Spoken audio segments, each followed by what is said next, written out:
وزارت کارهای داخلی روسیه از انجام عملیات نلگال 2024 خبر داده گفته است که در پی آن 20,000 مهاجر از روسیه اخراج کرده می شود.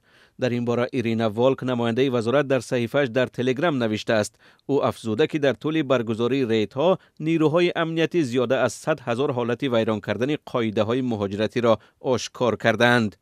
در رابطه با تشکیل مهاجرت غیرقانونی بیش از 4,000 پرونده جنایی باز شده است. همچنین 684 پرونده جنایتی از روی مدعاهای دیگر از جمله عبور غیرقانونی سرحد دولتی، معاملات غیرقانونی سلاح، واسطه‌های نشأه‌دار و مدعاهای پسیخوتراپی آغاز گردیده است. در همین حال وزارت کارهای داخلی روسیه به نشر نوارهایی که در جریان برگزاری ریدها در دایره عملیات نلگال 2024 ثبت شدند ادامه می‌دهد. همین طریق شعبه ولایت مسکو از بازداشت 36 مهاجر در خوابگاه در دهه سلمانوو خبر داد. هر یک مهاجر برای نقض قاعده‌های بود و باش در کشور 5,000 روبل جریمه بسته شد. مقامات 16 نفر را از روسیه اخراج می‌کنند. این نوار را باشد جنبش ملتگرای روسکای اوبشینا و یا جمعیت روسیه در کانال تلگرامی خود نشر کرد.